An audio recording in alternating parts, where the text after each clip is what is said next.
نحمده ونصلي على رسوله الكريم اما بعد فاعوذ بالله من الشيطان الرجيم بسم الله الرحمن الرحيم رب اشرح لي صدري ويسر لي امري واحلل عقدة من لساني يفقهوا قولي. ہماری گفتگو کا موضوع ہے قیامت کی نشانیاں. بحیثیت مسلمان ہم سب کا ایمان ہے کہ یہ دنیا ہمیشہ باقی نہیں رہے گی، ایک دن سب کچھ ختم ہو جائے گا، اور ایسا ہونا بھی چاہیے، اس لیے کہ ہر آغاز کا ایک انجام ہوتا ہے، ہر ابتدا کی ایک انتہا ہوتی ہے. جس چیز پر زندگی آتی ہے اس پر موت کا آنا بھی لازم ہے. ہم اپنے آس پاس اس کی بہت سی نشانیاں دیکھتے رہتے ہیں. کائنات میں بہت سے دلائل بکھرے ہوئے ہیں جو ہمیں یقین دلاتے ہیں کہ ایک دن یہ سب کارخانہ بند ہو جائے گا، ختم ہو جائے گا، یہ دنیا فنا ہو جائے گی.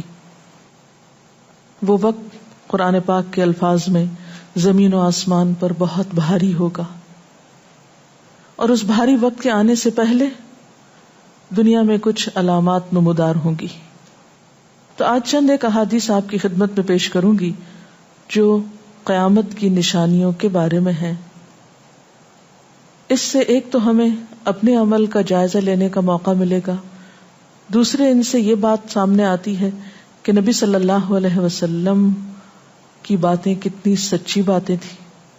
وہ لوگ جو حدیث کا انکار کرتے ہیں یا احادیث کا مذاق اڑاتے ہیں، وہ ان احادیث کی روشنی میں آج کے حالات کو دیکھ سکتے ہیں کہ آپ صلی اللہ علیہ وسلم نے اللہ تعالی کی بھیجی ہوئی وحی کی روشنی میں جو باتیں فرمائیں آج وہ ہم اپنی آنکھوں سے دیکھ رہے ہیں.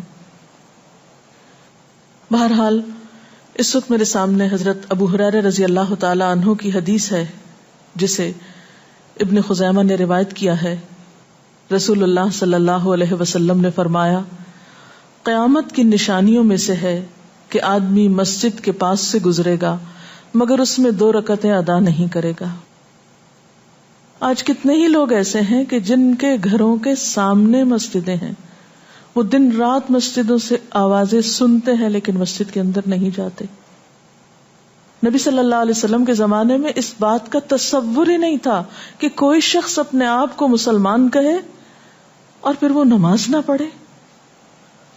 اسی لیے ہم دیکھتے ہیں کہ منافقین ہر حال میں مسجد میں پہنچتے تھے، بلکہ انہوں نے اپنی ایک الگ مسجد بھی بنائی تھی یا مسجد نامی عمارت بنائی تھی.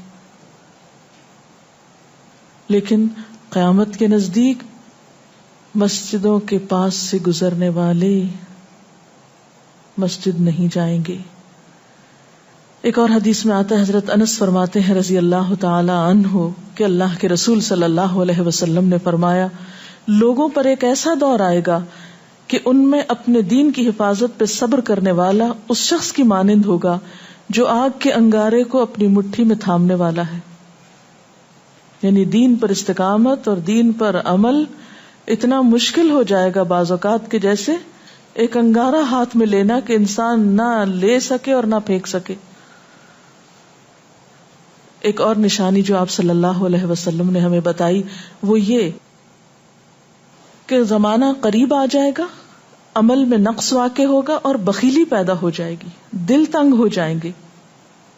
ایک اور حدیث میں آتا ہے کہ بخیلی کا عام ہونا قیامت کی نشانیوں میں سے ہے. آج آپ دیکھیں کہ بسا اوقات انسان کے پاس اللہ کی دی ہوئی بے شمار نعمتیں ہوتی لیکن انسان ان نعمتوں میں کسی کو شریک نہیں کرتا. چھوٹی چھوٹی باتوں کو مائنڈ کر جانا، چھوٹی چھوٹی باتوں پہ ناراض ہو جانا، چھوٹی چھوٹی چیزوں کو حد سے زیادہ محسوس کر لینا، یہ سب کچھ شح کی وجہ ہی سے تو ہے، بخل کی وجہ سے ہی تو ہے. بخل صرف مال میں نہیں ہوتا، بخل تمام نعمتوں میں ہوتا ہے اگر ان میں اللہ کے دوسرے بندوں کو بطور شکر کے شریک نہ کیا جائے. ایک اور حدیث میں آتا ہے، مجموع الزوائد میں یہ حدیث روایت ہوئی ہے، رسول اللہ صلی اللہ علیہ وسلم نے فرمایا کہ لوگ سخت اور بخیل ہو جائیں گے، یعنی ان کے دل سخت ہو جائیں گے اور ان کے اندر بخل عام ہو جائے گا. ایک اور نشانی قیامت کی آپ صلی اللہ علیہ وسلم نے یہ بتائی کہ مساجد میں زیب و زینت بہت ہوگی، یعنی نمازی تو کم ہوں گے لیکن مسجدیں سجائی بہت جائیں گی. حضرت انس بن مالک کی روایت ہے، مسند احمد نے اس کو روایت کیا ہے، رسول اللہ صلی اللہ علیہ وسلم نے فرمایا قیامت قائم نہیں ہوگی یہاں تک کہ لوگ مسجدوں میں فخر و مباحات کریں گے، یعنی مسجد کے بنانے میں، اس کے سجانے میں، اس کی آرائش میں ایک دوسرے کا مقابلہ کرنے لگیں گے. ایک اور حدیث میں آتا ہے کہ قیامت کی علامات میں سے ہے کہ لوگ مسجدوں کو سجایا کریں گے، یعنی اللہ تعالیٰ کو نماز پڑھ کے خوش کرنے کی بجائے مسجد بنا کے سجا کے خوش کرنے کی کوشش ہوگی. حضرت ابو الدرداء سے روایت ہے کہ جب تم لوگ مسجدوں کو سجانے لگو، قرآن کو مزین کرنے لگو تو تمہاری بربادی ہے، کیونکہ قرآن پاک پڑھنے کے لیے آیا، محض سجانے کے لیے نہیں. آج آپ دیکھیں کہ بسا اوقات ہم اسے پڑھتے کم ہیں، سمجھتے کم ہیں، اس کے مطابق زندگی نہیں بسر کرتے، لیکن خوبصورت انداز میں سنہری الفاظ میں لکھوا کر گھروں میں سجا دیتے ہیں. تو قرآن پاک سجانے کے لیے نہیں آیا، وہ تو ہدی للناس ہے، ساری انسانیت کی ہدایت کے لیے آیا ہے، لیکن ہم نے اس کا بس اتنا ہی فائدہ اٹھایا کہ اسے خوبصورت انداز میں لکھ کے طاقوں میں سجا دیا. اسی طرح ایک اور نشانی کہ انسان حلال حرام کی پرواہ نہیں کرے گا. رسول اللہ صلی اللہ علیہ وسلم نے فرمایا، صحیح بخاری کی روایت ہے، لوگوں پہ ایسا وقت ضرور آنے والا ہے کہ آدمی اس بات کی بالکل فکر نہیں کرے گا کہ جو مال اس نے حاصل کیا ہے وہ حلال ہے یا حرام ہے، یعنی کس ذریعے سے حاصل کیا ہے.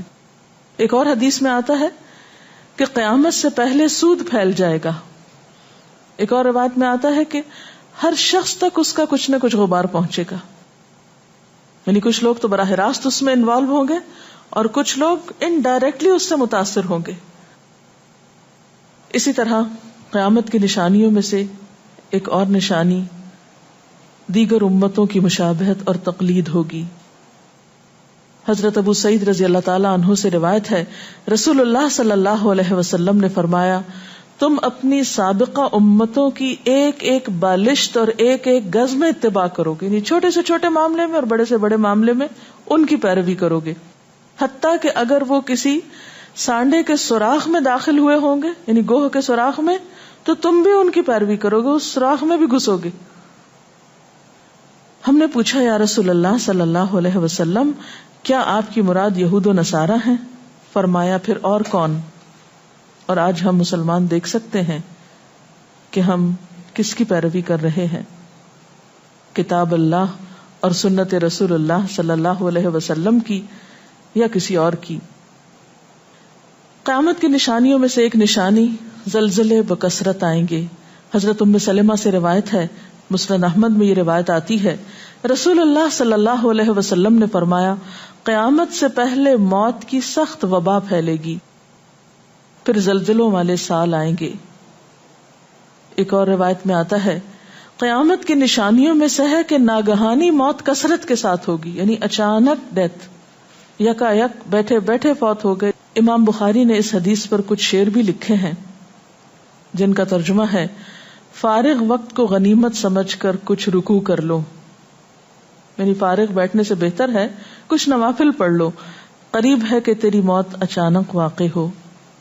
تم کتنے ہی صحت مند لوگوں کو دیکھتے ہو جن کی صحت مند جانیں اچانک فوت ہو جاتی ہیں، یعنی ختم ہو جاتی ہیں.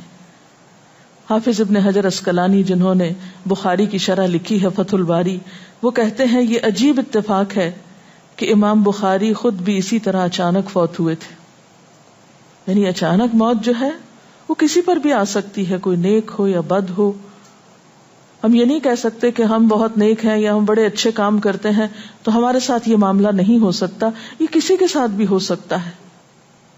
اس لیے جو وقت آج ہمیں حاصل ہے، جو لمحات آج ہمیں ملے ہیں، ان کو غنیمت سمجھیں اور نیکی کے کام میں پیچھے نہ رہیں.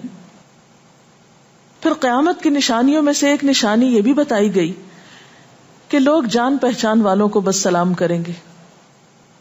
عامر بن اسود فرماتے ہیں رضی اللہ تعالی عنہ کہ ہم حضرت عبداللہ بن مسعود کے ساتھ ایک مسجد میں گئے تو جماعت کھڑی تھی، پھر لوگوں نے رکوع کیا اور ہم بھی رکوع کرتے ہوئے ساتھ شامل ہو گئے۔ اتنے میں ایک آدمی آیا اور کہنے لگا، ابو عبد الرحمن، یہ عبداللہ بن مسعود کی کنیت ہے، آپ کو سلام۔ عبداللہ بن مسعود نے حالت رکوع ہی میں فرمایا، اللہ اور اس کے رسول صلی اللہ علیہ وسلم نے سچ کہا تھا۔ نماز کے اختتام پر کچھ لوگوں نے آپ سے پوچھا کہ آپ نے فلاں شخص کے سلام پر یہ کیوں کہا کہ صدق اللہ و رسول، اللہ اور اس کے رسول صلی اللہ علیہ وسلم نے سچ کہا۔ ابن مسعود نے فرمایا، میں نے نبی صلی اللہ علیہ وسلم سے سنا کہ قیامت کی نشانیوں میں سے ہے کہ سلام صرف پہچان والوں کو کیا جائے گا۔ یعنی آپ کسی مجلس میں جاتے ہیں، مسنون طریقہ کیا ہے؟ اگر آپ کسی گیدرنگ میں جائیں، سب کو بیک وقت السلام علیکم کہیں، لیکن بہت دفعہ آپ نے دیکھا ہوگا کہ لوگ آتے ہیں، سب کو نہیں پوچھتے، ان میں سے جو جان پہچان والا ہوتا ہے اس کا نام لے کر بس سلام کرتے ہیں۔ پھر اسی طرح ایک اور نشانی یہ کہ لوگ دعا اور طہارت میں زیادتی کریں گے۔ حضرت سعد رضی اللہ تعالی عنہ سے روایت ہے، انہوں نے سنا کہ ان کا بیٹا اس طرح دعا کر رہا ہے، یا اللہ میں تجھ سے جنت کا سوال کرتا ہوں، اس کی نعمتوں کا سوال کرتا ہوں، اس کی رونقوں اور تر و تازگیوں کا سوال کرتا ہوں، وغیرہ وغیرہ، اور میں آگ سے تیری پناہ مانگتا ہوں، اس کی زنجیروں سے اور طوقوں سے پناہ مانگتا ہوں۔ تو حضرت سعد نے فرمایا، تم نے اللہ تعالیٰ سے خیر کثیر کا سوال کیا ہے اور ضرر کثیر سے پناہ مانگی ہے، جبکہ میں نے رسول اللہ صلی اللہ علیہ وسلم سے سنا کہ ان قریب ایسے لوگ ہوں گے جو دعا میں زیادتی کریں گے۔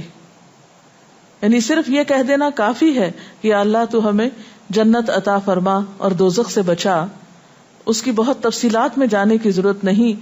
جب جنت میں داخل ہو گئے تو سب کچھ نصیب ہو گیا، اور جب جہنم سے بچ گئے تو سب سے بچت ہو گئی۔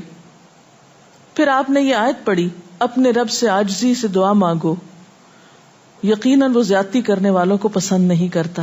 یعنی دعاؤں میں زیادتی اور اس قسم کی تفصیلات یہ پسندیدہ نہیں ہے۔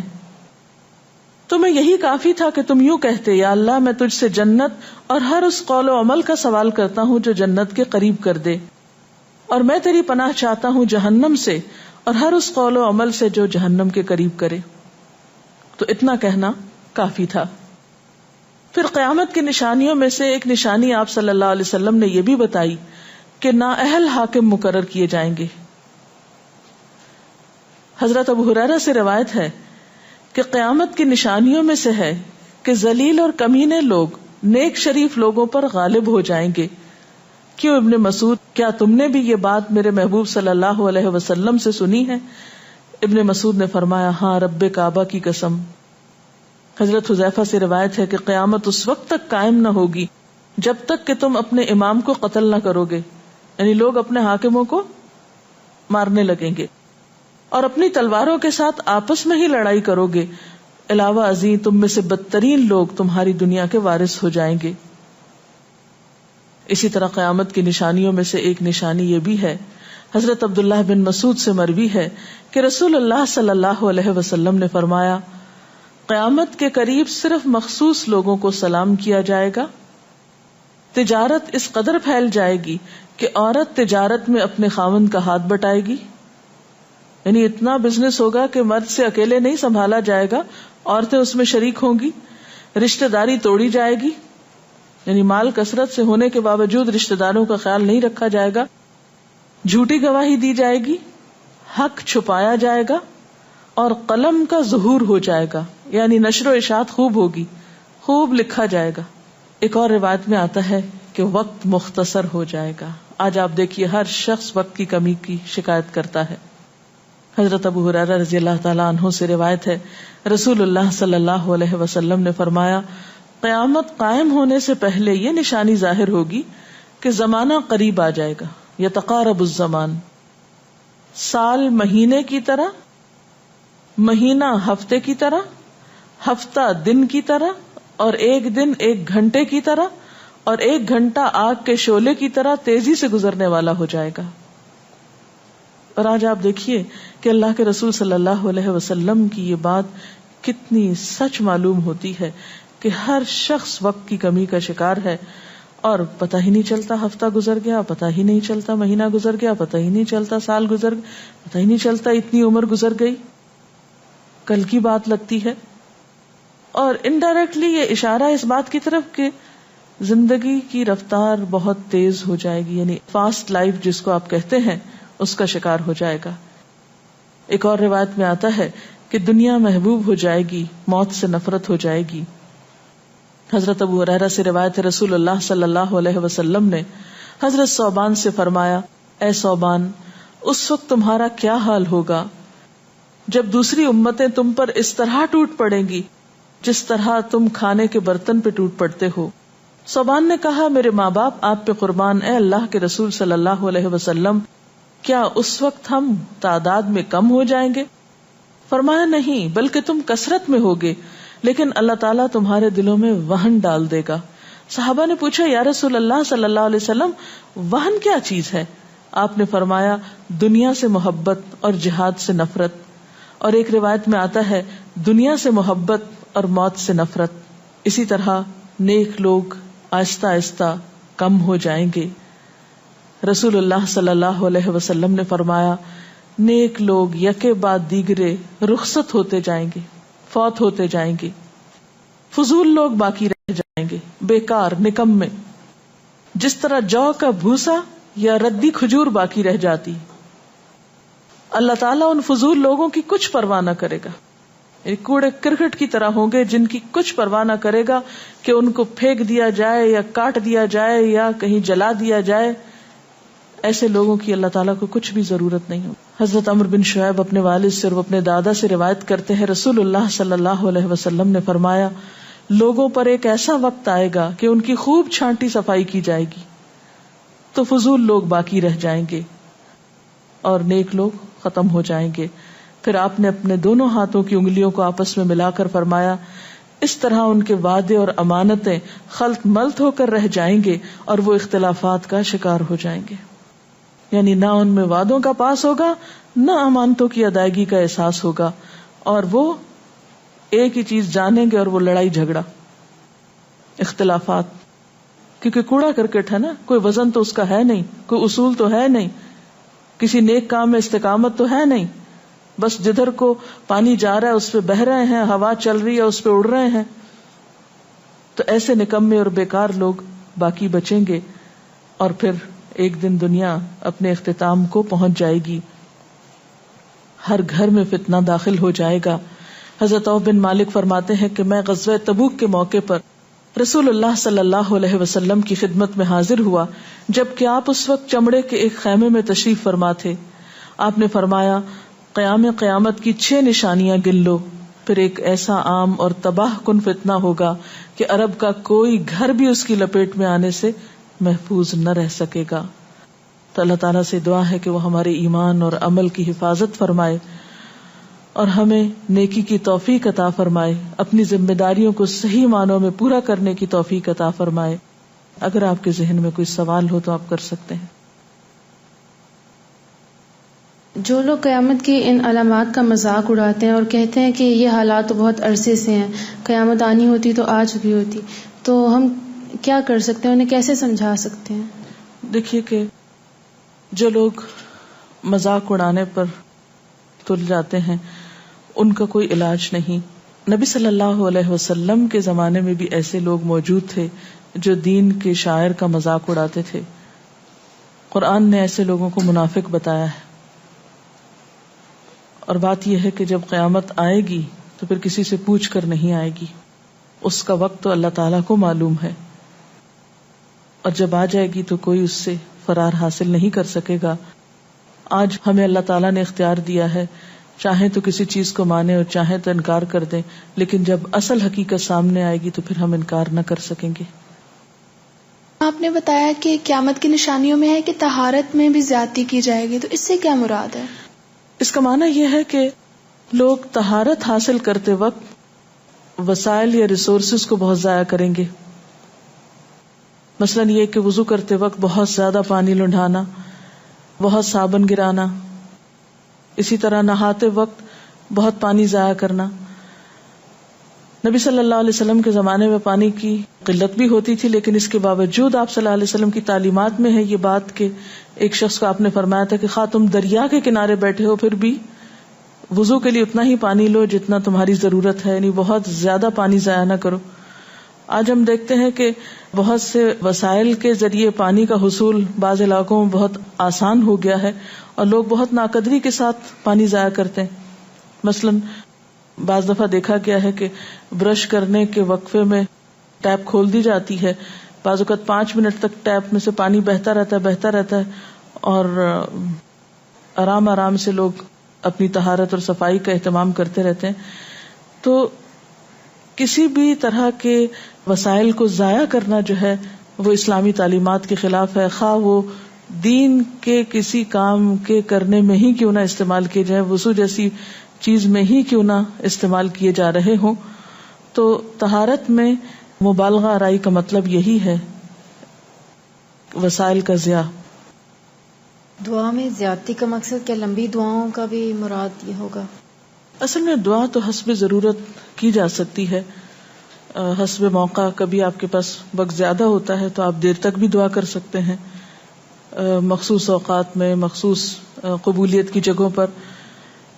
لیکن سنت کے طریقے سے ہٹ کر مبالغہ آرائی کے انداز میں دعا کرنا اور پھر ردیف قافیے ملا کر دعا کرنا یا شعر و شاعری کے انداز میں دعا کرنا، ان چیزوں سے منع کیا گیا ہے. وآخر دعوانا ان الحمد للہ رب العالمین. سبحانک اللہم وبحمدک نشہد ان لا الہ الا انت نستغفرک ونتوب الیک. والسلام علیکم ورحمۃ اللہ وبرکاتہ.